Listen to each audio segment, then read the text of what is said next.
Bonjour. Bonjour. Bonjour. Bienvenue à tout le monde. Merci pour votre participation à cette visioconférence. Ce matin, nous recevons nos adhérentes Maître Nabé et Maître Wackenheim qui vont nous faire une présentation donc, sur le licenciement pour motif économique, comprendre les motifs et maîtriser les procédures. Sachez que vous pouvez noter toutes vos questions dans l'espace discussion chat juste en bas. Et ce sont Maître Nabé et Wackenheim qui géreront les questions. Maître, je vous remercie beaucoup d'avoir accepté de nous faire cette présentation et je vous laisse la parole. Bonne visio. Merci beaucoup Elodie. Bonjour à toutes et à tous. Alors effectivement, c'est un sujet malheureusement d'actualité puisque c'est les licenciements pour motif économique. Donc nous, la vraie question, c'était de savoir, en tout cas les questions qu'on a recensées de la part de clients, tant salariés, tant il y a un problème de son. Pardon, il y a un problème de son. Juste une question. Vous m'avez dit que vous aviez 2 ordinateurs. Oui. Peut-être il faudrait couper le son d'un des 2 ordinateurs parce que. Alors attendez, pardon. Hein. Désolée. Hein, non, c'est nous. On n'entend pas.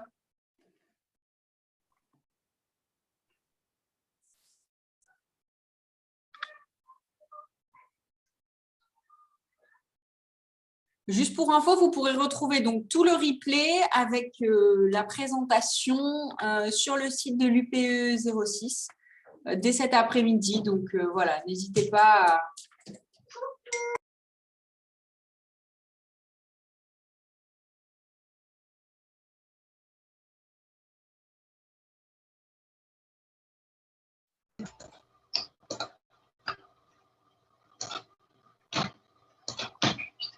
Ça marche plus? Oui, mais est-ce que vous nous entendez maintenant?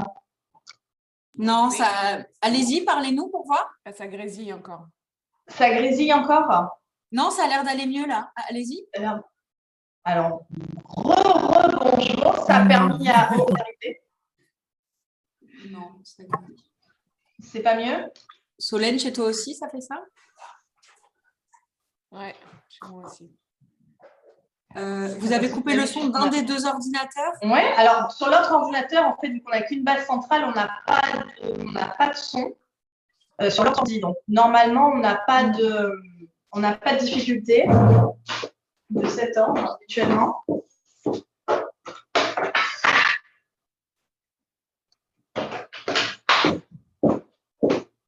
Est-ce que c'est un peu mieux? C'est un peu mieux, oui. C'est un peu mieux? Oui. On va essayer de commencer comme ça. Parlez-nous. Alors, bon, on va donc reprendre un petit peu. C'est mieux? Je vois une tête. C'est mieux. Super. Donc, on va reprendre où on en était. Donc, effectivement, nous, comme l'a dit Elodie, donc, Maître Nabé, Maître Wackenheim, parce que j'ai quand même oublié la base, c'est-à-dire la présentation. On est toutes les deux avocates en droit du travail et droit des affaires sur le barreau de Nice, donc depuis plusieurs années maintenant. Nous nous occupons, notre clientèle est composée donc, de clients employeurs et également un petit peu de clients salariés. Et nous avons recensé avec cette période Covid plusieurs effectivement difficultés qui étaient par rapport au sujet complexe des licenciements pour motif économique. Donc c'est pour ça qu'on a proposé, de travailler avec l'UPE pour mettre en place cette visio, vous assistez aujourd'hui. Donc, merci à vous toutes et à vous tous pour donc comprendre ce qu'est véritablement un motif économique, parce que c'est un sujet d'actualité, on en parle beaucoup à la télé, mais est-ce que juridiquement, qu'est-ce qu'un motif économique? Et surtout, essayer de maîtriser un peu plus, pour certains qui le maîtrisent déjà, les procédures, je dis bien, les procédures de licenciement pour motif économique, parce que il y en a beaucoup, en fonction du nombre de licenciements et également en fonction de l'entreprise. Voilà pour la présentation sur l'introduction. Donc maintenant, nous allons attaquer le premier point qui finalement est comprendre les licenciements pour motif économique avec Marion Wackenheim qui va vous exposer donc, les motifs économiques et les préalables au licenciement pour motif économique. Pardon, alors on rigolait avec Elodie tout à l'heure, le dicton est vrai, les avocats sont vraiment pas bons informaticiens. On essaie simplement avec le PowerPoint d'avoir une visibilité avec le PowerPoint pour les faire passer parce que on a établi ce PowerPoint pour pas vous, comment dire, parce que c'est des sujets difficiles, donc on a fait une fiche de route avec ce PowerPoint. Donc, on va essayer de le passer.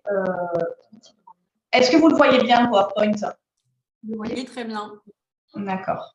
Et si je fais ça, est-ce que tout le monde le voit ou pas? Oui, c'est toujours la même slide, hein, c'est ça? C'est toujours la même slide. Oui, c'est bon. Ouais, ça n'avance pas. Ouais. Compliqué, hein, le visio. Même après un an, bon. Voilà, donc pour Marion, donc les motifs économiques. Marion va vous parler des motifs économiques. C'est parti. Bonjour à toutes et à tous. Donc, on va commencer évidemment par le motif économique et les préalables au licenciement économique avant d'envisager les différentes procédures de licenciement économique.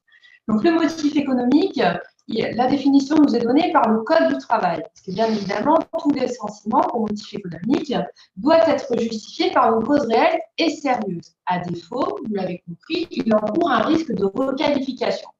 Donc, le motif économique, c'est le motif qui est non inhérent à la personne du salarié, qui va résulter d'une suppression, d'une transformation de l'emploi, d'une modification d'un élément essentiel du contrat de travail, consécutif notamment à des difficultés économiques, une cessation d'activité, des mutations d'ordre technologique ou encore une réorganisation de l'entreprise qui va être nécessaire à la sauvegarde de sa compétitivité. Donc, vous l'avez compris, il faut la réunion de deux éléments. L'un, c'est l'un des 4 motifs économiques que je viens de vous énoncer. Et deuxièmement, il faut qu'il y ait une incidence sur l'emploi pour que l'on puisse avoir une cause économique pouvant fonder valablement les licenciements. Donc, on va déterminer les différents critères. Donc, le premier, c'est le plus extrême, c'est la cessation d'activité. Et pour qu'il soit retenu, il faut qu'il y ait 3 conditions cumulatives à cette cessation d'activité. Et c'est important, la cessation doit concerner toute l'entreprise. Il n'y aura pas de motif économique si la cessation ne concerne qu'un établissement ou qu'un secteur d'activité. Deuxième condition, la cessation doit être définitive. Et troisième condition, elle ne doit pas résulter d'une légèreté blâmable ou d'une faute de l'employeur. Donc, l'examen de ces 3 conditions cumulatives est essentiel pour que la cessation d'activité puisse définir une cause économique de licenciement. Deuxième cause économique de licenciement, ce sont les difficultés économiques. Et là, elles sont bien précisées et encadrées par le Code du travail. Tout n'est pas difficulté économique. La difficulté économique se matérialisera par au moins un des indicateurs définis par le Code du travail, que sont soit la baisse de commandes, ça va être la baisse du chiffre d'affaires, les pertes d'exploitation, une dégradation de l'excédent brut d'exploitation. Donc, on a de véritables données comptables qui vont être examinées et ces données comptables seront comparées aux 12 mois de l'année précédente. Donc, on est à N-1 et cette baisse significative de commandes ou de chiffre d'affaires devra, en comparaison avec la même période précédente, être au moins égale à un trimestre pour les entreprises de moins de 11 salariés, 2 trimestres pour les entreprises entre 11 et 50 salariés, et ainsi de suite. Donc, effectivement, cela évacue toutes les difficultés qui sont d'ordre passager, qui ne pourront pas constituer de cause économique de licenciement, ce ne seront pas considérées comme des difficultés économiques. Troisième cause économique de licenciement, c'est la réorganisation de l'entreprise. C'est une cause de licenciement autonome. L'entreprise n'a pas encore de difficultés économiques, mais elle veut s'en prémunir. Donc, elle va anticiper et la réorganisation de l'entreprise sera admise comme un motif économique si elle est nécessaire à la sauvegarde de sa compétitivité. Et là, la jurisprudence est assez claire. L'entreprise qui seulement voudra être plus performante, améliorer sa rentabilité, ne rentrera pas dans ces critères. Il faut vraiment que ce soit nécessaire à la sauvegarde de sa compétitivité. Ça veut dire que si elle ne prend pas des mesures, elle pourrait être amenée à connaître des difficultés économiques qu'elle ne connaît pas encore. Et s'agissant enfin des mutations technologiques, donc le 4e motif de licenciement économique, évidemment, ça constitue un motif économique autonome de licenciement. Elles ne sont pas motivées par des difficultés d'ordre économique, mais effectivement, l'introduction d'une nouvelle technologie dans l'entreprise peut constituer un motif de mutation technologique de l'entreprise nécessaire et nécessitant une adaptation dans l'emploi des salariés. Donc, une fois que vous avez identifié l'un de ces 4 motifs économiques, il faut également qu'il y ait une incidence sur l'emploi pour que la cause économique soit retenue. L'incidence, c'est quoi? C'est soit la suppression de l'emploi du salarié, une répartition de l'ensemble de ses tâches, et à ce moment-là, il est absolument interdit de recruter sur le poste d'un salarié licencié pour motif économique, que ce soit en CDD ou que ce soit, bien évidemment, en intérim.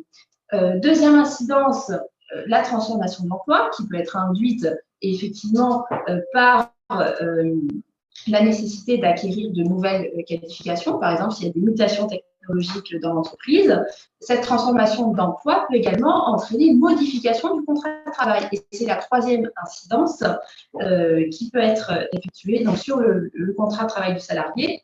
Donc, le licenciement économique, à ce moment-là, peut être fondé sur une modification d'un élément essentiel du contrat de travail qui est refusé par le salarié. Et la cause économique du licenciement, le motif de licenciement, ce ne sera pas le refus du salarié de la modification de son contrat de travail, bien évidemment, mais ce sera le motif économique qui justifie la modification par l'employeur de son contrat de travail. Mais attention, en ce cas, il y a un formalisme particulier à respecter pour l'employeur, c'est que l'employeur va devoir notifier aux salariés qui sont concernés par la modification de leur contrat de travail, à chacun par courrier recommandé avec accusé de réception. Et cette notification va faire courir le délai d'1 mois de réponse du salarié pour accepter ou refuser cette modification de son contrat de travail. S'il ne répond pas, la modification est réputée acceptée par le salarié. Et attention, ce délai d'1 mois est un délai incompressible. Ça veut dire que l'employeur ne peut pas procéder à la notification de ces licenciements avant l'expiration de ce délai d'attente, de réflexion du salarié d'1 mois. Et même s'il a, par exemple, un refus express du salarié, à ce moment-là, il ne pourra pas... Il ne pourra pas procéder à la notification avant même l'expiration de ce délai des licenciements. Attention, sinon la requalification, licenciement sans cause réelle et sérieuse, est encourue. Donc, bien respecter cette procédure en cas de modification du contrat de travail du salarié. Une fois que les motifs auront été identifiés, que l'employeur aura identifié un motif valable de licenciement économique, il va devoir, et avant d'enclencher la procédure à proprement parler de licenciement économique, il y a 2 préalables à respecter. Le premier, c'est la détermination des critères d'ordre de licenciement. Et le second, bien évidemment, c'est l'obligation de reclassement par l'employeur qui doit nécessairement précéder la notification des licenciements. Alors, s'agissant de la détermination de l'ordre des licenciements, elle est obligatoire. Que l'on soit dans le cadre d'un licenciement collectif individuel ou dans le cadre d'un licenciement collectif. Pardon, j'ai dit collectif individuel, ça ne veut rien dire, licenciement pour cause économique individuelle ou licenciement économique collectif. Même si un seul emploi est concerné par la suppression, il va falloir que l'employeur détermine le salarié qu'il va devoir licencier. Alors, bien évidemment, il n'aura pas à déterminer les critères d'ordre de licenciement s'il n'a pas de choix à effectuer entre ses salariés. Par exemple, si toute une catégorie socio-professionnelle est concernée par le projet de licenciement ou si le salarié est le seul dans sa catégorie socio-professionnelle ou bien évidemment s'il y a une cessation d'activité. À ce moment-là, il n'a pas à déterminer l'ordre des licenciements. En revanche, lorsqu'il doit les déterminer, comment est-ce qu'il le fait? Le critère d'ordre des licenciements est déterminé soit par accord d'entreprise ou par la convention collective et à défaut, c'est déterminé par l'employeur après consultation du CSE. Donc, il y aura une consultation spécifique du CSE qui se tiendra sur la détermination des critères. Et cette consultation est différente de la consultation sur l'ordre des licenciements. Alors, comment l'employeur va déterminer ces critères après consultation du CSE?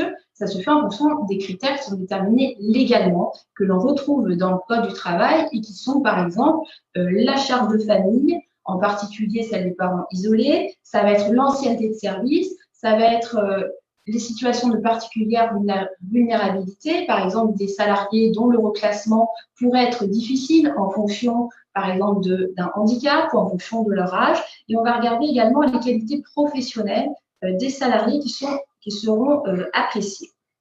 Alors, une petite précision, c'est que le salarié a la possibilité de faire ce que l'on appelle auprès de l'employeur une demande d'énonciation des critères.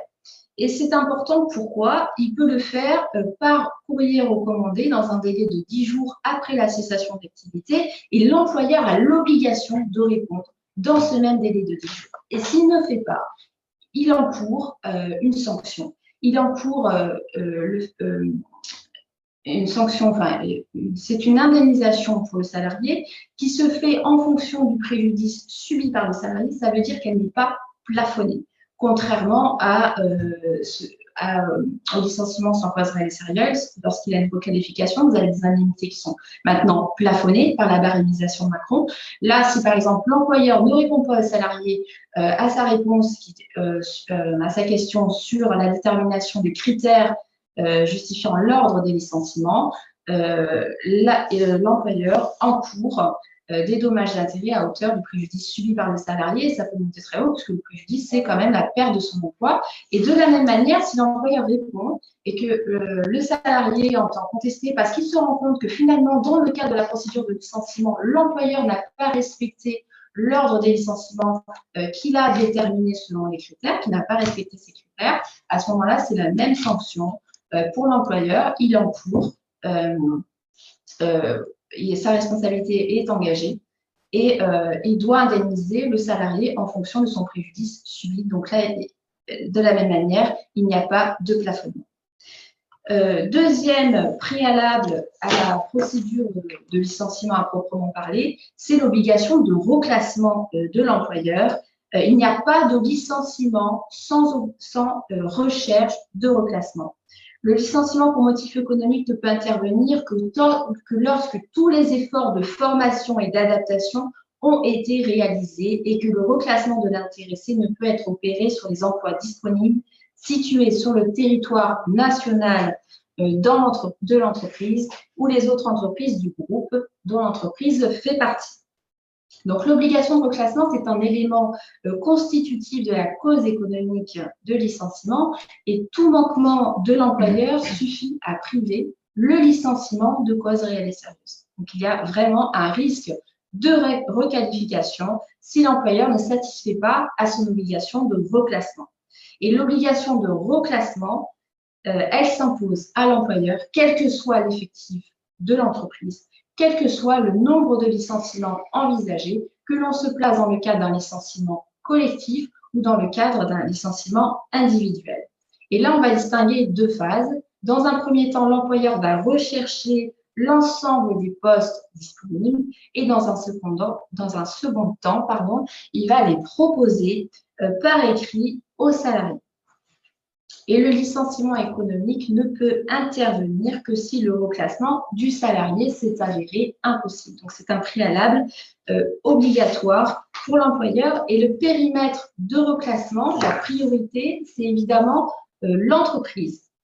C'est le cadre prioritaire de recherche de reclassement. Et si l'entreprise appartient à un groupe, la recherche s'effectue au niveau du groupe, mais on précise que ça se situe au niveau du territoire national. On ne parle pas des éléments qui sont détenus à l'étranger. C'est vraiment, on recherche au niveau du territoire national. Et cette obligation de reclassement pour l'employeur va se doubler de l'obligation d'adaptation dans l'emploi, par exemple, lorsqu'il y aura eu des mutations technologiques. Voilà, donc on a fait le tour du motif, des préalables au licenciement, et maintenant, Maître Nabé va vous présenter les différentes procédures de licenciement. Alors, effectivement, on va vous parler des différentes procédures, mais avant de parler des différentes procédures, on va essayer encore une fois de vous partager le support qu'on a perdu en cours de route. Je suis d'accord avec vous. Donc, on va essayer de faire les choses avec les difficultés informatiques. Hein. Hop.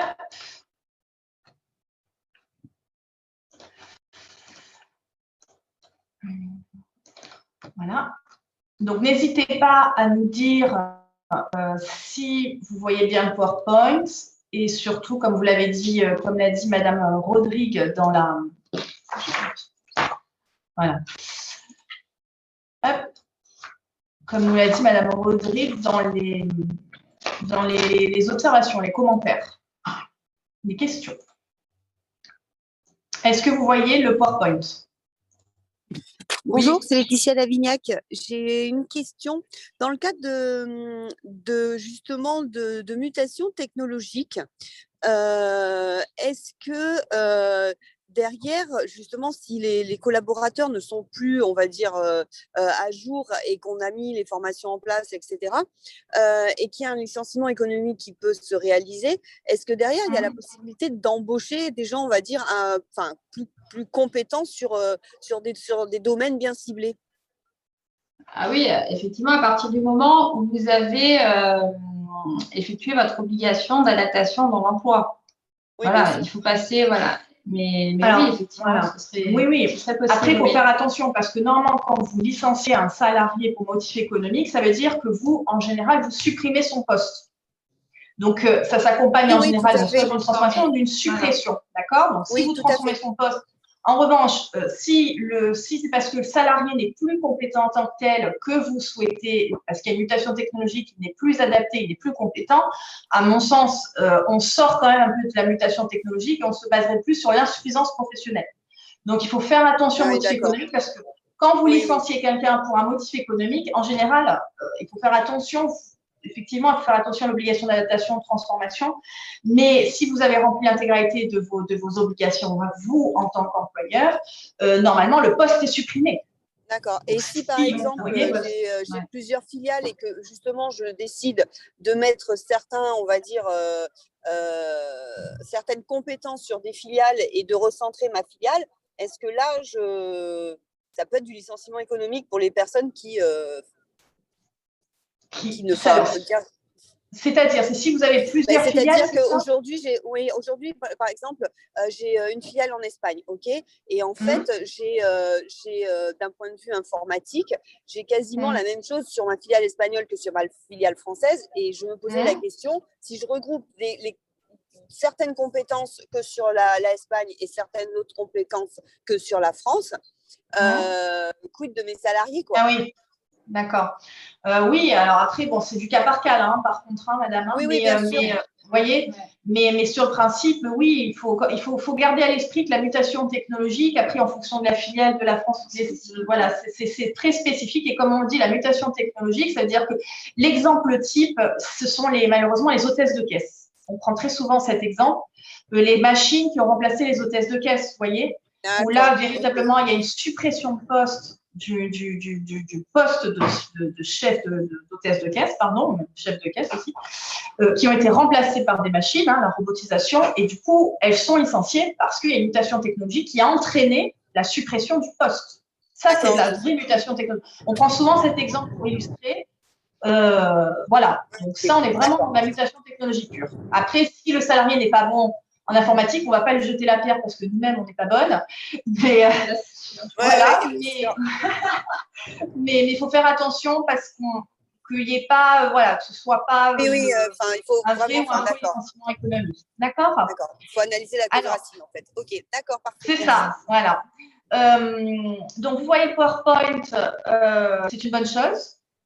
Donc, on va pouvoir un petit peu poursuivre. Merci pour votre question. On va pouvoir un petit peu poursuivre et maintenant passer encore plus dans le dur des licenciements pour motif économique, c'est-à-dire les différentes procédures. Donc, les différentes procédures, et c'est là où, on va dire, les employeurs, malheureusement, souvent se prennent un peu les pieds dans le tapis, puisqu'il faut partir du principe qu'on a plusieurs catégories. On a déjà deux grandes catégories. On a le licenciement individuel pour motif économique, donc c'est une personne.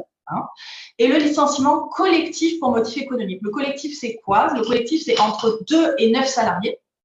C'est toujours en fonction du salarié. Donc, on va voir véritablement ce que ça recouvre, cette notion-là. Donc, entre 2 et 9 salariés sur une même période de 30 jours. Et on a après ce qu'on appelle le petit licenciement pour motif économique. Et on a après le grand licenciement pour motif économique, qui est quoi? C'est le licenciement d'au moins 10 salariés sur une même période de 30 jours. Comme vous le voyez sur le PowerPoint, cette même catégorie est elle-même divisée en deux sous-catégories, puisqu'on a le licenciement d'au moins 10 salariés dans les entreprises de moins de 50 salariés et le licenciement d'au moins 10 salariés dans les entreprises de plus de 50 salariés.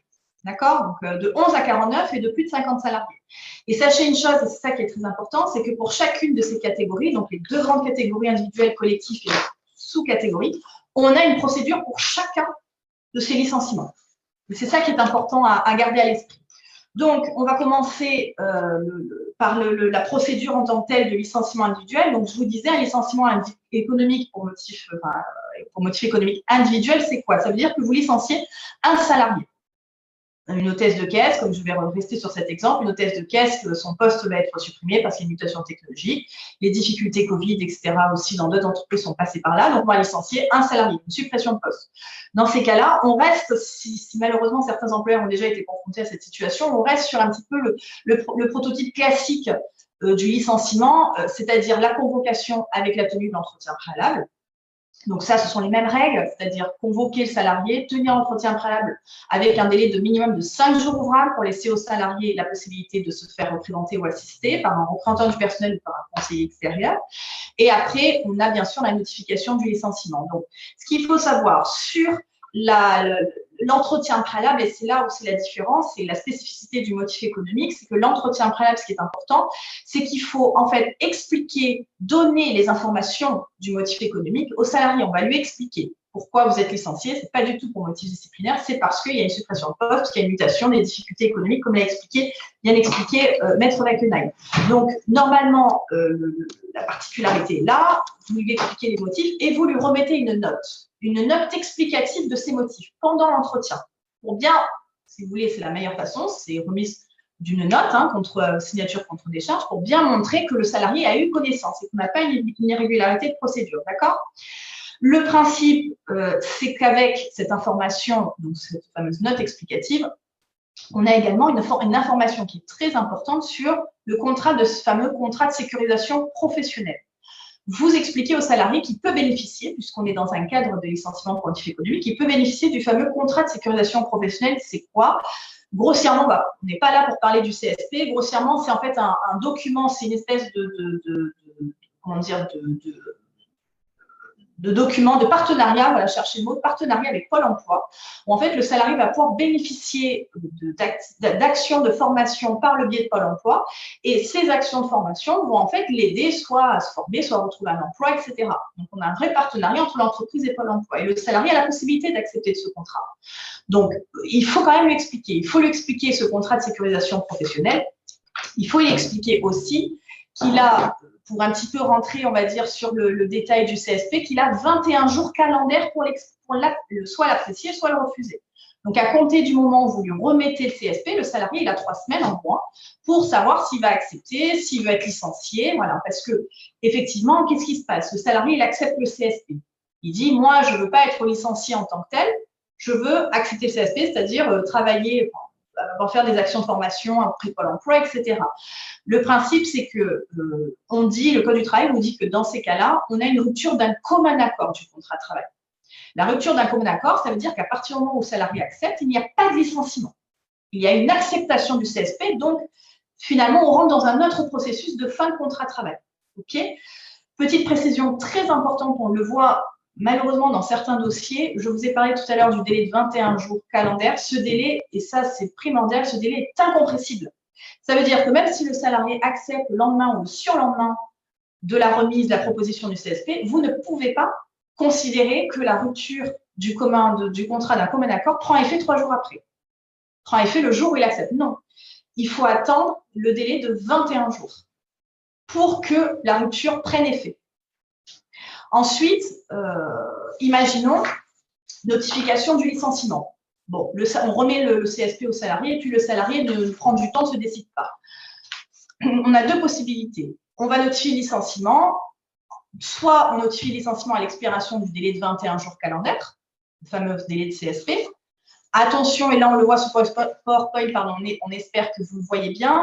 Attention avec le fameux délai d'attente, qui est un délai de réflexion, encore une fois un délai incompressible de 7 jours pour les non-cadres et 15 jours pour les cadres. D'accord? Donc, ce sont ces délais, de cette articulation avec les délais, là aussi, où très souvent, on se prend un peu les pieds dans le tapis. Donc, je reprends mon exemple. On souhaite notifier le licenciement au salarié. On attend avant de notifier, on a eu l'entretien préalable, remise de la CSP.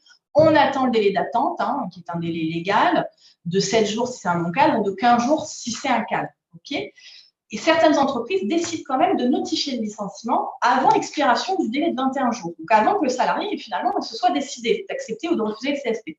Eh bien, ils peuvent le faire. On appelle ça une notification du licenciement à titre conservatoire. Pourquoi c'est intéressant?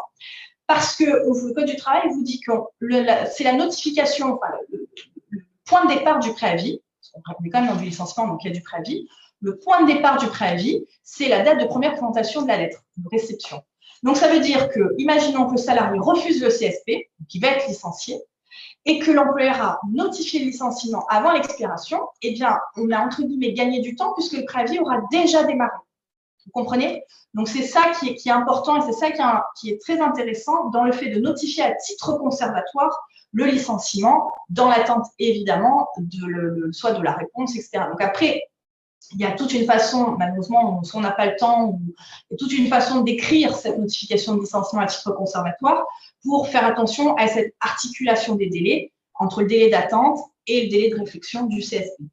Après, et ça, on a on va dire la seule chose qui est commune à l'ensemble des licenciements collectifs économiques, c'est l'administration, c'est-à-dire la directe, qui est maintenant remplacée, je crois, par la DRETS depuis le 1er avril dernier. Donc, on va l'appeler administration pour faire plus simple. Donc, ça veut dire que l'employeur va informer l'administration dans les 8 jours de la lettre d'envoi du licenciement. On informe l'administration, elle n'a aucun pouvoir à ce stade de la procédure pour licenciement économique individuel, elle n'a aucun pouvoir de contrôle, de vérification. Mais on l'informe. On l'informe du salarié qui a été licencié, pourquoi, etc. Le petit droit de regard de l'administration, ce qui est normal, pour salarié, ce qui est normal. Et la particularité du licenciement pour motif économique individuel, c'est qu'il n'y a pas de consultation obligatoire préalable du CSE. Très souvent, encore une fois, beaucoup d'entreprises, je ne vais pas dire par zèle parce que c'est une bonne chose aussi, mais décident quand même de consulter le CSE avant de procéder à un licenciement économique individuel. Ce n'est pas obligatoire. Ne vous créez pas d'obligation là où il n'y en a pas. C'est notre opinion. Et voilà. Donc, ensuite, maintenant, la procédure de collectif pour motif économique. Donc, on l'a dit, collectif, c'est quoi? Le collectif, en fait, c'est partez du principe que la procédure sera collective lorsque le licenciement concerne au moins 2 salariés sur une même période de 30 jours.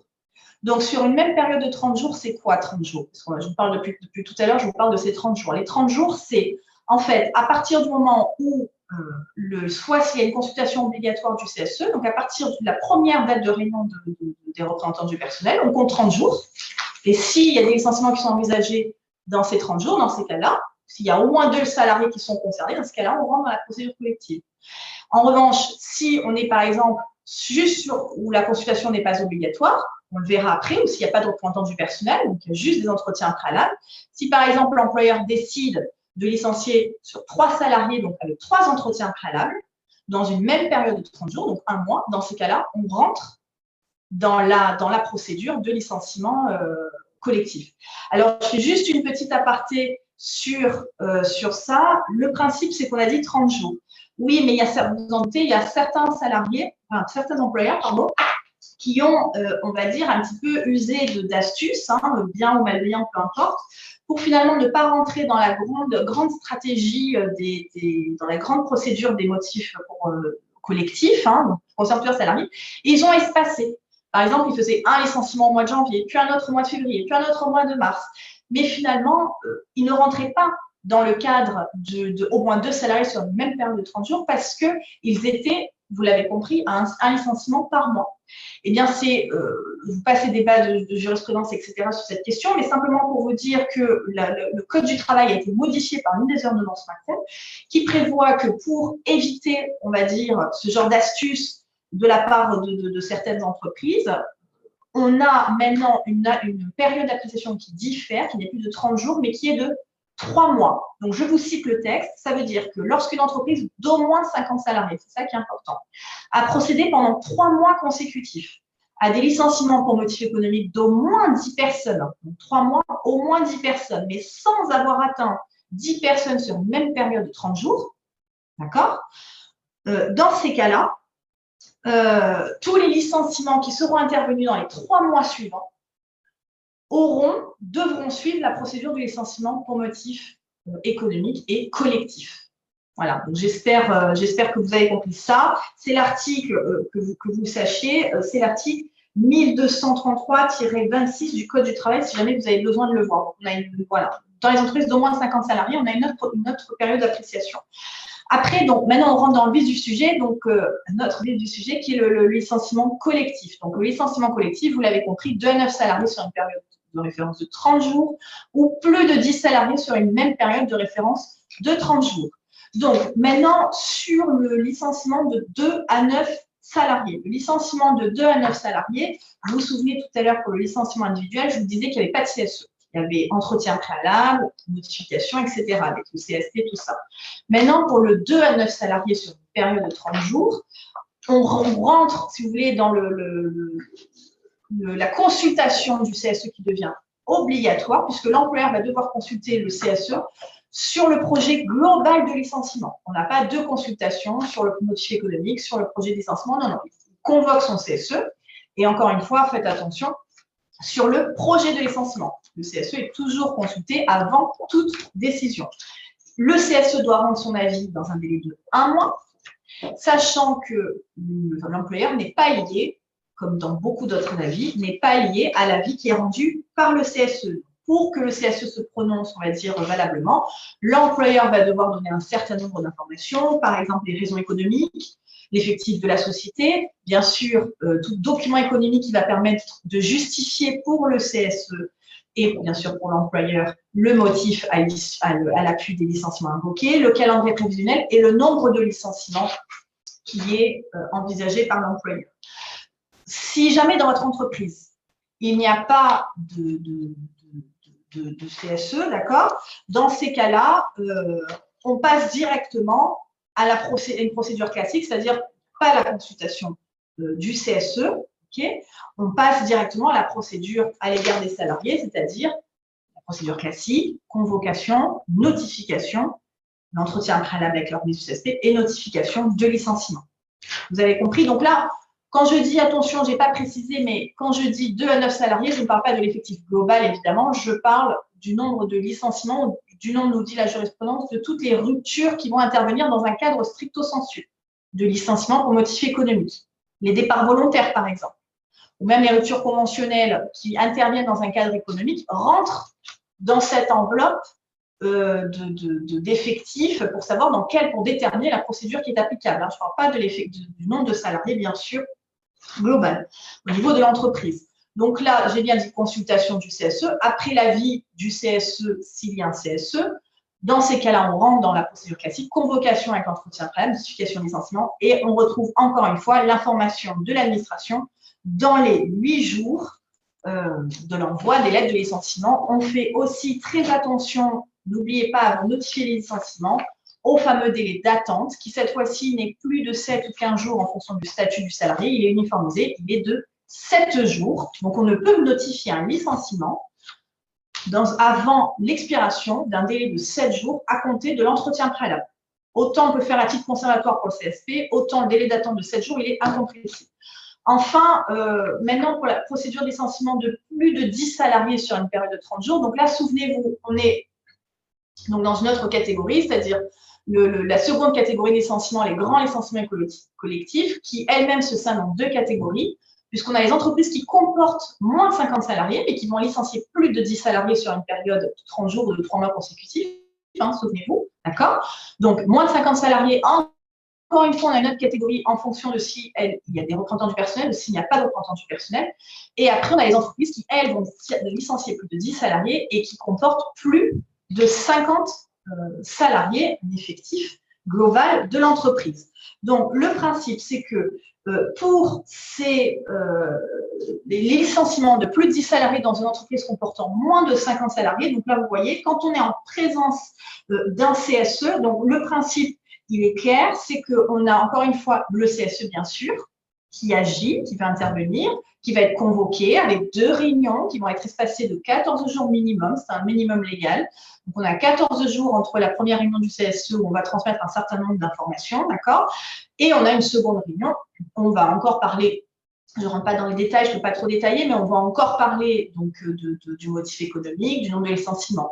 Ce qui est important, c'est en fait c'est surtout cette première réunion. Cette première réunion, pourquoi? Parce que c'est celle qui va déclencher finalement l'obligation pour l'employeur de transmettre l'information à l'administration, la fameuse DRETS, sur le projet de licenciement. Vous vous souvenez, on disait tout à l'heure, notamment pour les licenciements individuels, que l'administration, elle n'avait aucun droit de regard, elle était informée, puis point barre. Là, en revanche, pour les licenciements de plus de 10 salariés dans une entreprise de moins de 50 salariés en présence d'un CSE, donc de 11 à 49 salariés, l'employeur il va informer l'administration au plus tôt le lendemain de la première réunion. Et il va l'informer de quoi? Il va lui notifier en fait les projets de licenciement qui sont envisagés. Donc, encore une fois, en fait, l'administration va se substituer finalement aux entretiens préalables, puisque vous l'aurez remarqué, je n'en ai pas parlé, dans ces procédures-là, il n'y a pas d'entretien préalable individuel. C'est l'administration qui va être informée des projets de licenciement, des motifs économiques, c'est elle qui va inspecter normalement au cas par cas, licenciement par licenciement, si le motif économique est pour elle valable. Donc, elle va se prononcer dans un délai de 21 jours. 21 jours, un délai d'instruction, d'accord? Et comme je vous ai dit, c'est cette réunion, la première réunion, qui va déclencher l'obligation pour l'employeur d'informer l'adresse. Après, on a la seconde réunion avec le procès-verbal, où tous les procès-verbaux sont transmis à l'administration. Donc, il n'y a pas d'entretien préalable, je vous l'ai dit, on convoque le CSE, on envoie l'adresse, et après, on notifie les licenciements. Si on n'a pas d'observation de l'administration, on notifie les licenciements. Attention, encore une fois, comme c'était pas assez compliqué comme ça, on a un délai d'attente. Ce délai d'attente, il est de 30 jours. Entre le moment où vous notifiez le projet à l'adresse et le moment où vous envoyez les lettres de licenciement. Donc, ça veut dire que première réunion CSE, le lendemain, vous envoyez les projets de licenciement à l'administration pour qu'elle se prononce et qu'elle vérifie. Vous devez attendre 30 jours minimum pour pouvoir notifier les licenciements. Voilà. Et après, lorsqu'il n'y a pas de CSE dans l'entreprise, donc on est dans une entreprise de 11 à 49 salariés, et lorsque l'entreprise envisage de licencier plus de 10 salariés, parce qu'il n'y a pas de CSE, quand je dis pas de CSE, ce n'est pas une mauvaise volonté d'employeur ou que c'est juste qu'il n'y a pas de CSE, ça veut dire qu'il n'y a pas de CSE, qu'il y a eu des élections professionnelles et qu'il y a eu un procès-verbal de carence. Pas de CSE, ça veut dire qu'on a un cadre légal où aucun salarié ne s'est porté candidat et qu'il y a un procès-verbal de carence de moins de 4 ans. C'est ça qui est important. Et bien, dans ces cas-là, si vous m'avez bien suivi, le principe, c'est qu'en l'absence d'un CSE, l'adresse qui, avec le CSE, venait se substituer aux entretiens préalables, là, vu qu'il n'y a pas de CSE, dans ces cas-là, on a un entretien préalable avec chacun des salariés concernés. Et après, on a une information simultanée à l'adresse qui va encore une fois regarder les projets de licenciement, etc., qui vont être présentés par l'employeur. Et à l'instar de ce qui est fait pour les entreprises de 11 à 49 salariés qui licencient en présence d'un CSE, on a toujours ce délai d'attente de 30 jours avant de pouvoir notifier les licenciements. C'est très important. Donc, sur ce point-là, la procédure de licenciement de plus de 10 salariés dans une entreprise comportant moins de 50, vous l'avez compris, donc 11 à 49, on distingue toujours présence d'un CSE, absence d'un CSE. C'est ça qui va déterminer la procédure, encore une fois, et qui va déterminer si on a un entretien préalable ou pas. Et ensuite, maintenant, vous en doutez, dans une entreprise comportant plus de 50 salariés, ce qui se passe, eh bien, c'est Marion Wackenheim qui va vous en parler.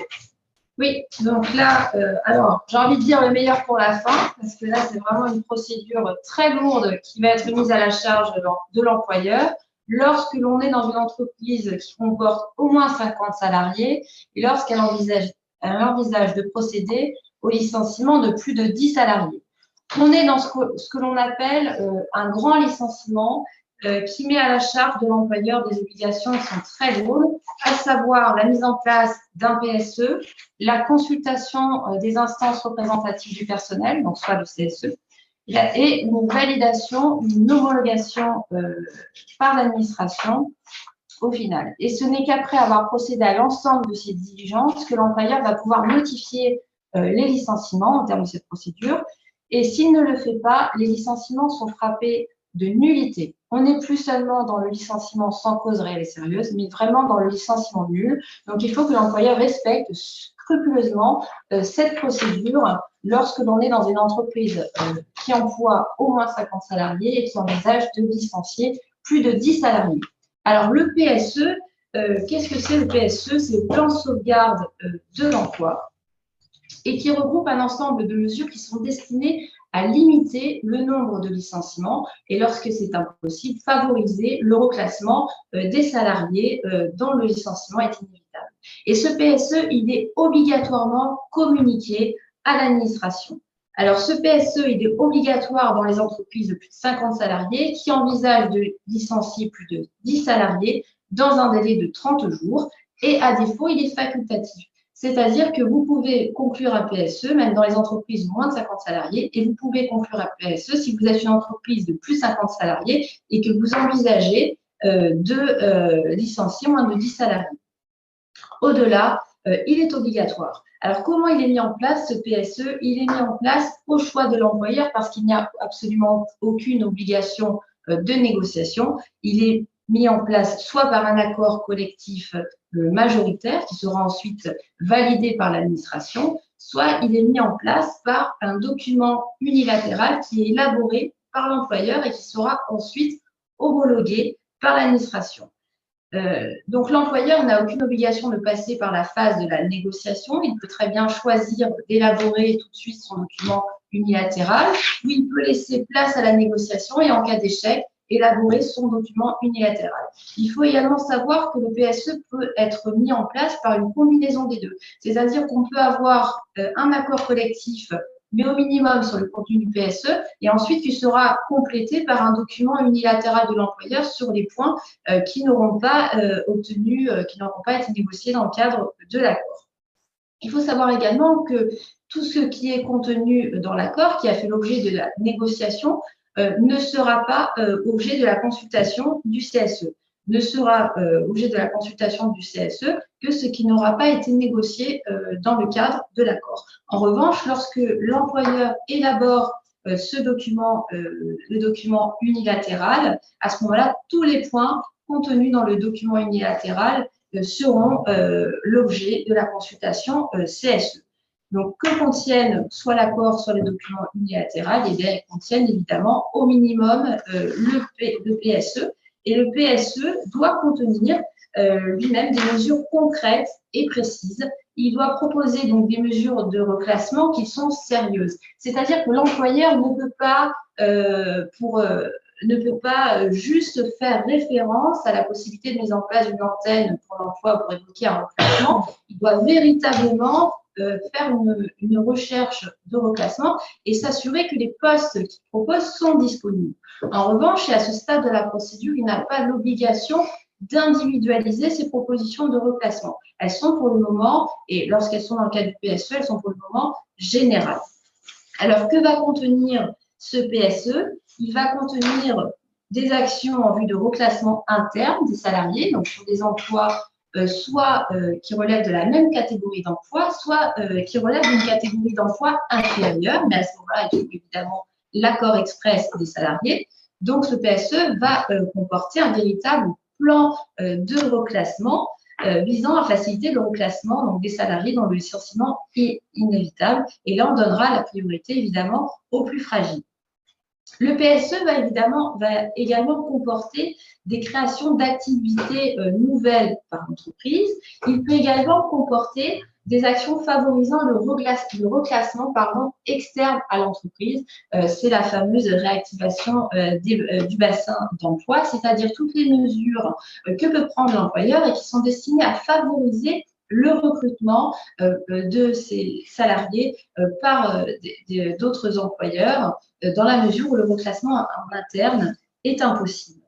Le PSE va également prévoir des actions de formation, des actions de validation des acquis de l'expérience, des actions de reconversion des salariés. Il peut également prévoir des mesures d'aménagement du temps de travail, c'est-à-dire lorsque l'entreprise elle pratique un horaire hebdomadaire supérieur à 35 heures, à ce moment-là, on va aménager l'horaire du travail pour préserver l'emploi et diminuer donc le nombre de licenciements. Et le PSE peut également comporter une incitation au départ volontaire pour ce qui permet d'éviter, bien entendu, le nombre de licenciements ou les limiter. Alors, l'employeur, vous l'avez compris, doit prendre toutes les mesures possibles pour éviter les licenciements et assurer le reclassement de ces salariés. Mais il y a une proportionnalité, c'est-à-dire qu'il ne peut pas être tenu au-delà de ce qu'il peut proposer. Il y a une question de proportionnalité par rapport aux moyens de l'entreprise et c'est ce qui sera examiné en cas de contestation du PSE devant le juge, cette notion de proportionnalité. Alors, deuxième obligation pour l'employeur, au-delà de la mise en place d'un PSE, donc on l'a dit soit par accord collectif, soit par document unilatéral, c'est la consultation des représentants du personnel. Donc, cette consultation est obligatoire et aucun accord ne peut y déroger. Donc, on consulte le CSE et en l'absence de représentants du personnel, l'employeur va devoir notifier en même temps que le projet de licenciement à l'administration tous les documents qui sont destinés normalement aux représentants du personnel et il en informe également les salariés par tout moyen. Alors, l'objet de la consultation du CSE, elle est double. En réalité, le CSE est consulté, est informé sur, d'une part, l'opération projetée et ses modalités. Pourquoi? Parce que c'est en raison de sa compétence générale en matière de restructuration et de compression d'effectifs, et d'autre part, sur le projet de licenciement économique collectif. Mais s'il y a un accord qui a été conclu sur ce point, il ne sera pas consulté sur le projet économique du licenciement collectif si l'accord a tout déterminé. Alors, ce projet, bien évidemment, c'est le nombre de suppressions d'emplois, les catégories socio-professionnelles concernées, les critères d'ordre de licenciement, le calendrier provisionnel, les mesures de reclassement, les mesures sociales. Et le CSE est également consulté sur les conséquences des licenciements projetés en matière de santé, sécurité et conditions de travail. Donc, le comité va rendre en réalité donc, deux avis, l'un sur l'opération projetée, ses modalités d'application, et le second sur le projet de licenciement collectif. Alors, le moment de la consultation, donc s'il y a négociation d'un accord, l'employeur n'a pas, on l'a dit, l'employeur n'a pas à consulter le CSE sur les points prévus par ce dernier. En revanche, il sera consulté sur tous les autres points. Mais le CSE doit être consulté au plus tard avant la signature de l'accord, et ça, c'est l'application du droit commun en matière de négociation collective. Donc, il sera consulté le moment de la négociation, ça peut être donc, dès l'ouverture des négociations et au plus tard lors de la signature de l'accord collectif. En revanche, lorsque l'employeur décide de mettre en place seulement un document unilatéral, il va devoir informer le CSE en temps utile de l'opération projetée, donc il va le convoquer, et avant la convocation, et pour permettre une parfaite information, il va lui transmettre certaines informations, il en a l'obligation, donc il va indiquer au CSE pour qu'il puisse tenir sa réunion efficacement, donc il va lui transmettre là où les raisons économiques financière ou technique du projet de licenciement, le nombre de licenciements envisagés, des catégories socio-professionnelles qui sont concernées, le nombre de salariés, le calendrier provisionnel et des mesures de nature économique envisagées. Il faut savoir également qu'avant la dernière réunion, le CSE peut également mettre à l'étude des suggestions relatives aux mesures sociales envisagées et l'employeur va devoir lui répondre et lui donner donc une réponse motivée.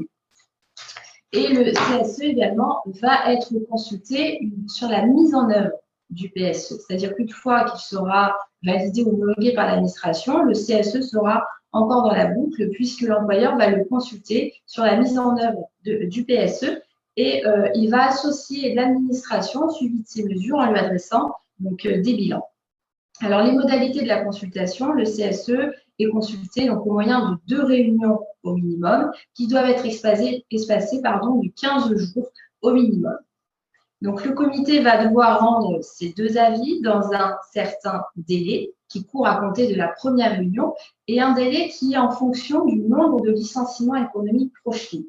Donc, il doit rendre son avis dans un délai de 2 mois lorsque le nombre de licenciements projetés est inférieur à 100, dans un délai de 3 mois lorsqu'on est dans le nombre de licenciements est au moins égal à 100 salariés et inférieur à 250, et dans un délai de 4 mois si le nombre de licenciements envisagés est au moins égal à 250. Et en l'absence d'avis du CSE dans ces délais, la procédure n'est pas suspendue, elle suit son cours. S'il ne répond pas, le CSE il est quand même réputé avoir été consulté. Le CSE, à défaut d'avoir été régulièrement consulté par l'employeur, le projet de licenciement économique collectif ne serait pas validé par l'administration. C'est la première chose que l'administration va vérifier, ça va être les modalités d'information et de consultation des instances. Et s'il n'est pas valablement consulté, l'employeur n'obtiendra pas la validation ou l'homologation du PSE. Alors, les délibérations du comité du CSE, elles sont consignées bien évidemment dans un procès-verbal qui est établi par le secrétaire du comité, donc qui est fait dans un délai, alors en principe c'est 15 jours, mais en matière de licenciement économique, c'est 3 jours. Et donc, c'est ce procès-verbal qui va être transmis à l'administration, et comme ça, elle va pouvoir vérifier donc, les modalités de consultation du CSE. Alors, le contrôle de l'administration, c'est la troisième des obligations de l'employeur. Donc, on a mise en œuvre du PSE, consultation des instances. Troisièmement, donc, le contrôle de l'administration. L'administration a un véritable droit de regard sur tout projet de licenciement économique collectif nécessitant la mise en place d'un PSE. Elle doit soit valider le PSE en présence d'un accord collectif, soit elle doit homologuer le PSE en présence d'un acte unilatéral de l'employeur. Vous l'avez compris, il n'y a pas de même degré de contrôle de l'administration selon que l'on se trouve en face soit d'un accord collectif, soit d'un document unilatéral élaboré par l'employeur. Donc, l'autorité administrative compétente, donc c'est la directe dont relève l'établissement en cause, et les procédures de licenciement collectif, elles doivent obligatoirement être adressées sous la forme dématérialisée par le portail ELCO. Et en cas de dysfonctionnement de ce portail, l'employeur doit transmettre par tout autre moyen permettant de conférer date certaine. Alors, l'administration est dans la boucle dès le début de la procédure, c'est-à-dire qu'elle est informée dès l'ouverture des négociations. Lorsqu'il y a mise en place, par exemple, d'un accord collectif, elle est informée immédiatement. Et lorsque l'employeur décide d'élaborer un acte unilatéral, un document unilatéral, elle est informée au plus tôt le lendemain de la première réunion du CSE. L'employeur va lui notifier le projet de licenciement. Et ensuite, elle est informée tout au long de la procédure parce qu'il est indiqué, elle va recevoir donc, les procès-verbaux de consultation du CSE et elle va même pouvoir faire des propositions à l'employeur, notamment sur le PSE, et elle a également un véritable pouvoir d'injonction. C'est-à-dire que sur saisine des représentants du personnel, l'administration pourra enjoindre l'employeur soit à produire certains documents, soit à se mettre en conformité avec la procédure.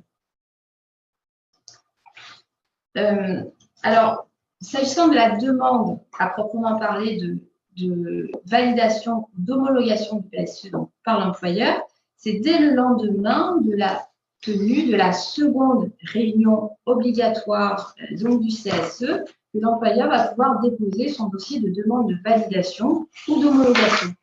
Et à l'appui de son dossier, donc, bien évidemment, il va transmettre soit l'accord collectif qui a été négocié, soit il va transmettre le document unilatéral, soit l'acte un peu hybride. Donc, on l'a dit, hein, c'est l'accord collectif qui contient un minimum le PSE et qui est complété par le document unilatéral.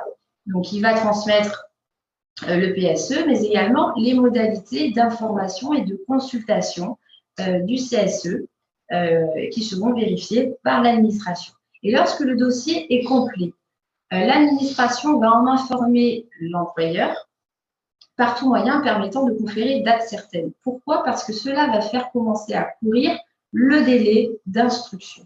Le délai d'instruction de l'administration qui est de 15 jours en cas de validation et 21 jours en cas d'homologation. Passé ce délai et en l'absence de réponse expresse de l'administration, le PSE est réputé validé ou homologué par l'administration. Donc, c'est extrêmement important d'avoir le point de départ de ce délai. Et lorsqu'il manque un document, l'administration en informe immédiatement l'employeur afin qu'il puisse compléter son dossier et le délai court à compter du moment où le dossier de l'employeur est complet. Alors, s'agissant de l'instruction à proprement parler par l'administration de la demande de validation ou d'homologation, L'administration va apporter une appréciation globale sur le projet de licenciement collectif. Elle va vérifier d'une part les conditions dans lesquelles le projet a été discuté, s'il y a eu un accord collectif, c'est-à-dire la régularité et la qualité du dialogue social. Donc ça, c'est s'agissant de la consultation CSE. Et la qualité également des mesures sociales d'accompagnement. Et je l'ai dit, il n'y a pas le même degré de contrôle de l'administration que l'on se place dans le cas d'un accord collectif, d'un PSE adopté par accord collectif, ou lorsque l'on se place dans le cas d'un PSE qui est adopté, élaboré par document unilatéral de l'employeur. Dans le cas de la validation de l'accord majoritaire, l'administration exerce un contrôle restreint. Elle va simplement vérifier donc si l'accord a été conclu aux majorités requises. Elle va vérifier la régularité de la procédure d'information et de consultation du CSE et elle va vérifier que le PSE contient bien un plan de reclassement. Donc un contrôle restreint. En revanche, lorsque le PSE aura été issu d'un document unilatéral élaboré par l'employeur, elle va exercer un contrôle, ce que l'on appelle renforcé, parce qu'elle va exercer un véritable contrôle de proportionnalité du PSE qui sera établi unilatéralement par l'employeur. Et donc, elle va vérifier l'équilibre des critères, par exemple, qui sont retenus pour fixer l'ordre des licenciements, la définition objective des catégories professionnelles, la proportionnalité des mesures, mais également la pertinence des mesures d'accompagnement.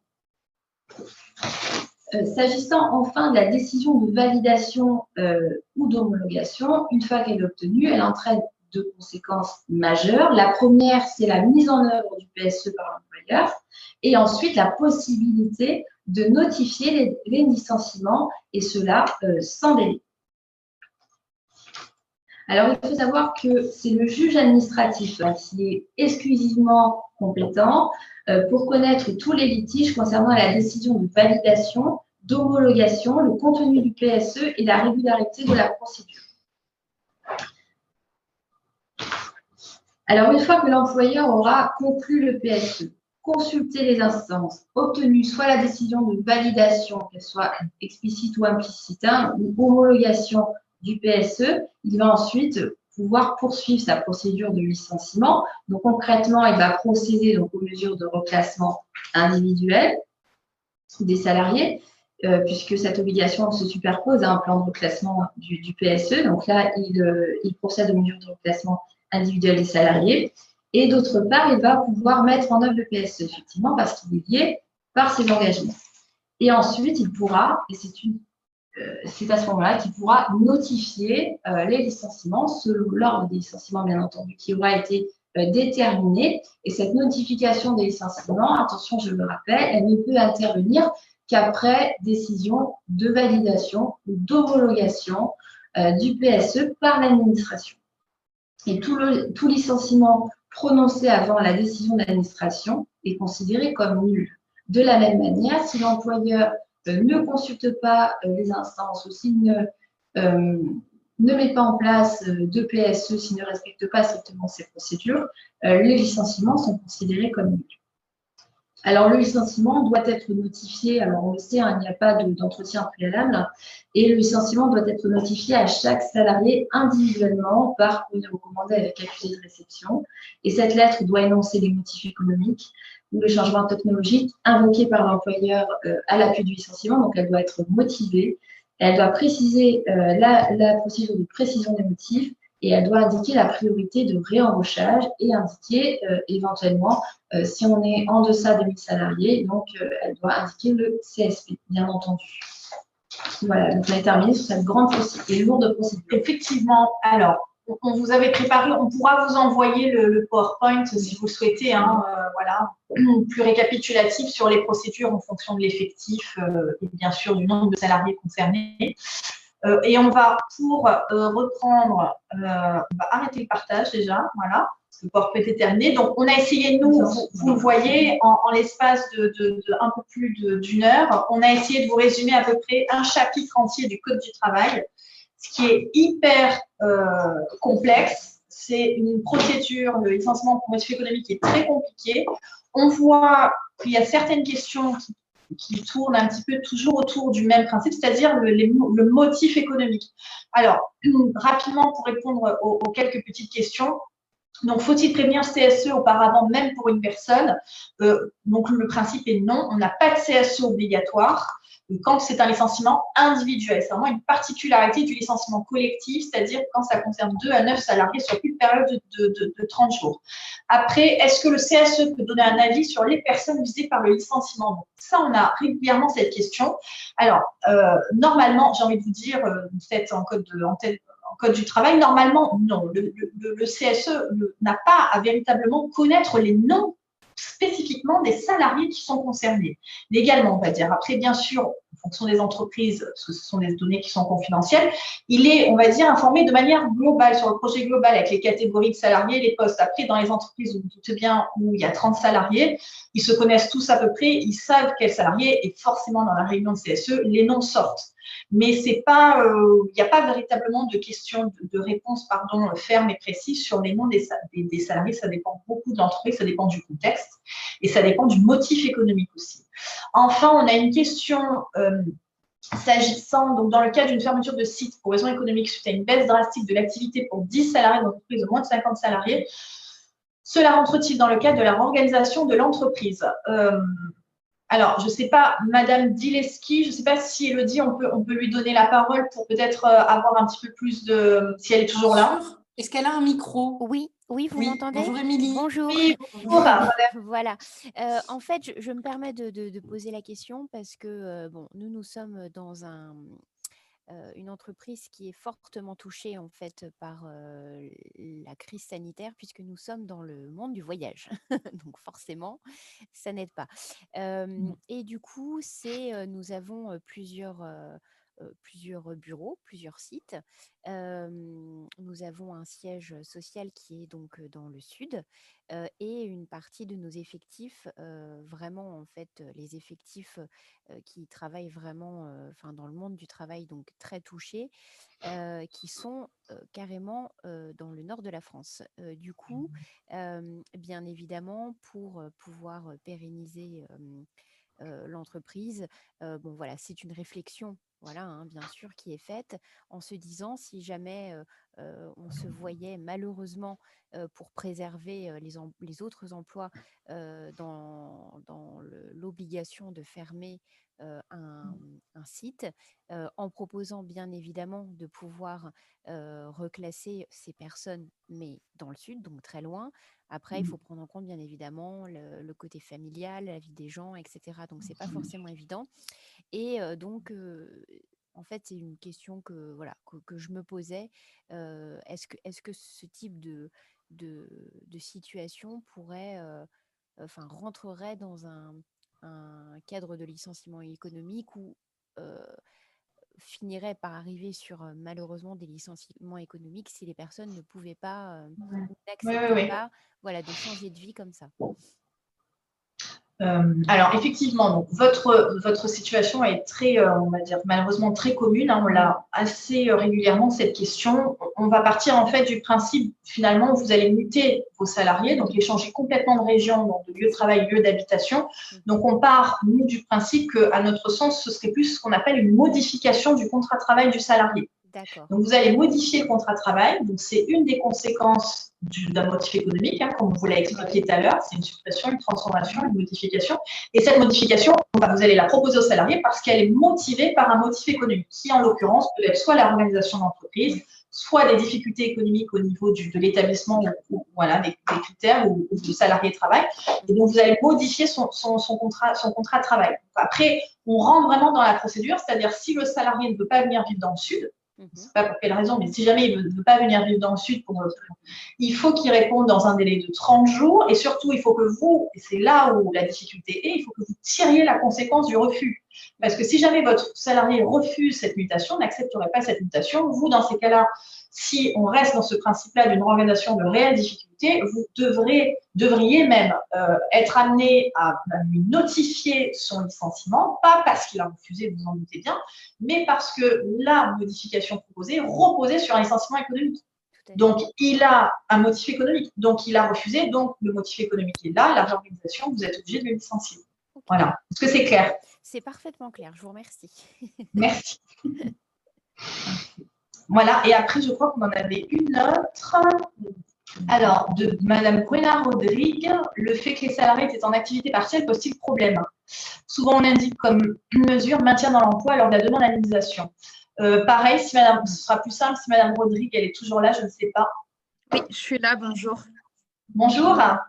Oui, en fait, quand on fait les demandes d'indemnisation, on doit indiquer une mesure pour y avoir le droit.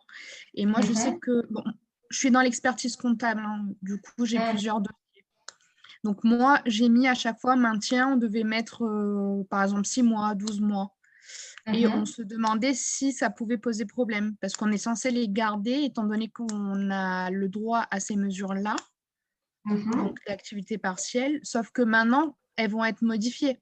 On ne va plus toucher pleinement l'indemnisation. Du coup, les clients, ils se demandent s'ils ne devraient pas faire un licenciement économique. Alors, après, l'activité partielle, ça peut être effectivement, comme vous le dites, hein, comme une mesure qui a participé finalement à essayer de sauver l'emploi du salarié parce qu'on ne l'a pas licencié. Après, il faut faire attention aussi parce qu'il y a des employeurs qui ne placent le salarié en activité partielle. Ils ne peuvent pas le sortir tout de suite parce qu'ils en ont besoin. Hein, et aussi, attention, parce que le motif économique n'existe pas. On vous a parlé tout à l'heure des difficultés économiques. Une difficulté économique, ce n'est pas juste j'ai un trimestre qui a chuté à cause du Covid. Une difficulté économique, c'est quelque chose qui est installé, qui doit être vérifiable sur une période déterminée en fonction de l'effectif, un trimestre, 2 trimestres.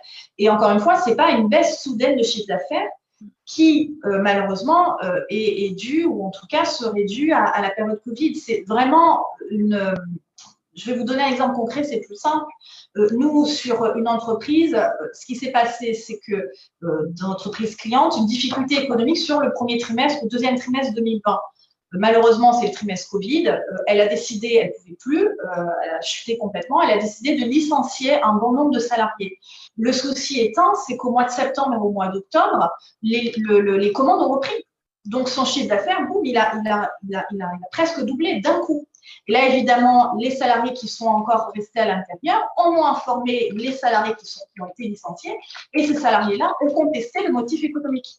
Vous comprenez? Donc, s'agissant des mesures, si vous voulez, de l'activité partielle, oui, c'est bien sûr une mesure qui va permettre finalement de démontrer la volonté du maintien dans l'emploi, mais aussi, et très souvent, ça peut être une mesure qui va éviter finalement ou plutôt permettre que le motif économique soit s'installe, parce que on a de vraies difficultés économiques qui vont s'installer dans le temps, ou soit justement d'éviter de devoir licencier parce qu'on a des commandes, des chiffres d'affaires qui vont augmenter un petit peu plus tard après ces fameuses difficultés.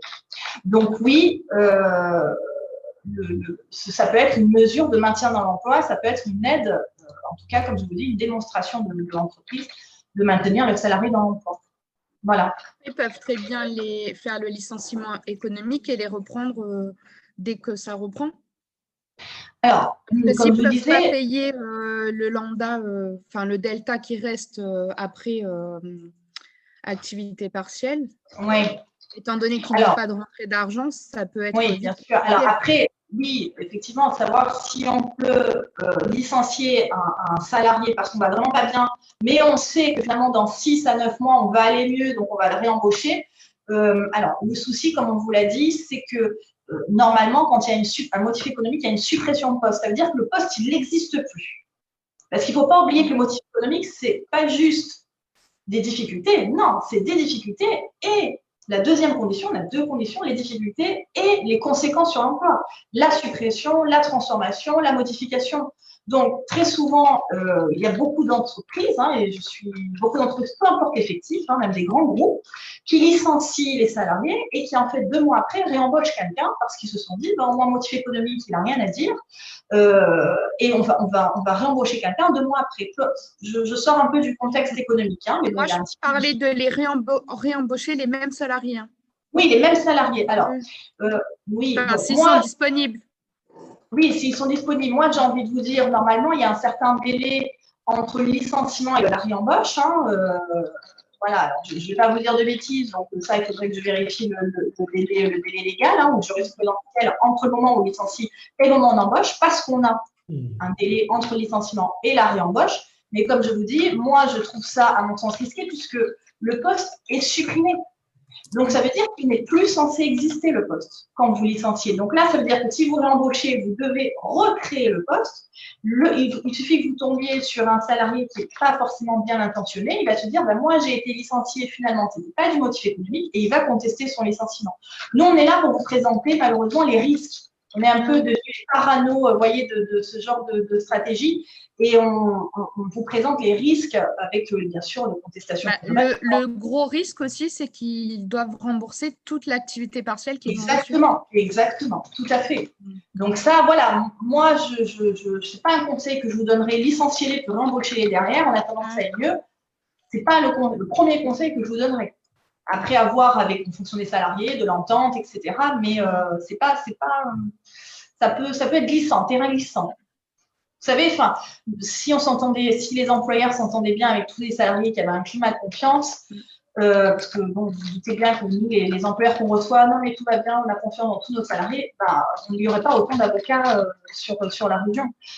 Donc c'est pour ça, mais qui plus est en droit du travail, donc c'est pour ça il faut toujours, comme on dit souvent, la confiance n'exclut pas le contrôle.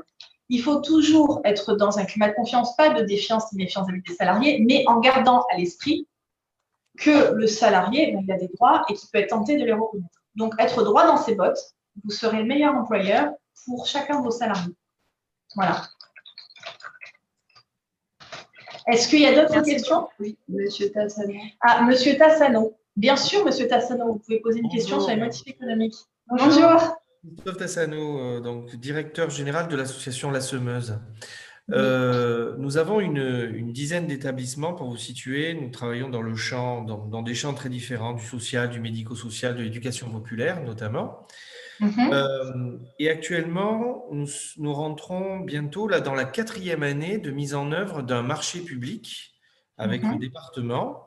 J'ai 18 salariés qui mettent en œuvre ce marché public, dont 6 sont en CDI. C'est l'encadrement de ce marché public, avec le risque que dans à peu près un petit peu plus d'1 an, ce marché ne soit pas reconduit. Ma question, c'était par rapport aux motifs économiques, puisque là, j'aurais des difficultés à pouvoir garder cette équipe si le marché venait à disparaître. Vous disiez tout à l'heure, dans la présentation des différents motifs économiques, que la cessation d'activité doit être non pas sur une activité ou un établissement ou un service, mais sur la globalité de l'association. Donc là, dans ce cas-là, dans quelle case, dans quel type de motif économique pourrais-je faire rentrer la disparition de ce marché qui impliquerait la disparition du service qui existe aujourd'hui, qui est un service de médiation scolaire?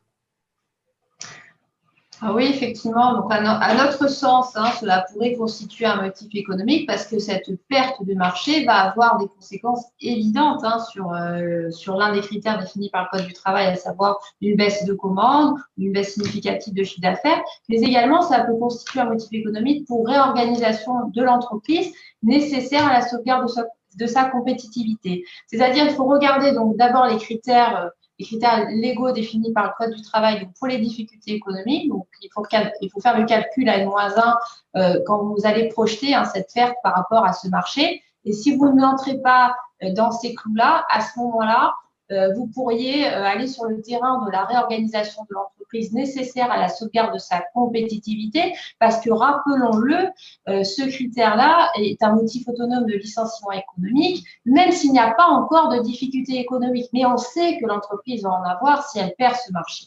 D'accord? Voilà. Vous seriez dans ce cadre-là. Très bien. Voilà. Merci de votre réponse. C'est très clair. Merci. D'autres questions? Bon, mais écoutez, je crois qu'on a essayé, comme on vous l'a dit, d'exposer les motifs, les procédures. Voilà, n'hésitez pas, si vous avez des questions plus précises, à nous contacter. On est là pour ça. On le fait depuis de nombreuses années. Donc, voilà, n'hésitez pas. Et la période Covid fait que ce sont malheureusement des sujets d'actualité. Hein. On a toujours eu des motifs économiques, mais encore plus en ce moment. Donc, voilà, on est à votre disposition si vous avez besoin. Marion vous a laissé nos coordonnées. Voilà, nos coordonnées mail. Et merci à vous parce que non seulement les vidéos Zoom, c'est pas simple, mais encore plus quand on a des difficultés à faire marcher la machine. Donc, merci pour votre patience et pour votre attention et pour vos questions très intéressantes. Merci à toutes et à tous et merci bien sûr à l'IPE, notamment à Elodie que je vois en vidéo. Merci beaucoup à vous deux pour cette présentation. Et voilà, les problèmes techniques, c'est les aléas du direct. Il n'y a pas de c'est ça. Et sachez que vous pouvez retrouver le replay, la présentation sur le site de l'UPE ou d'ici cet après-midi ou bien lundi grand maximum. Et on vous souhaite à toutes et à tous une très belle journée. Bonne journée. Et on verra avec l'UPE pour la communication du support. Je vois qu'il y a certaines personnes qui veulent le support pour soit une transmission des mails, ou soit vous avez nos adresses mail. N'hésitez pas à nous envoyer un mail directement pour qu'on vous envoie le support pour éviter de passer par le relais de l'UPE. Voilà. Alors, je laisse le chat un petit peu ouvert si certains veulent faire un copier-coller de l'email. Comme ça, vous pouvez leur demander directement le support. C'était un plaisir. Merci beaucoup. Merci à tous. Merci à toutes et à tous. Merci. Au revoir. Au revoir.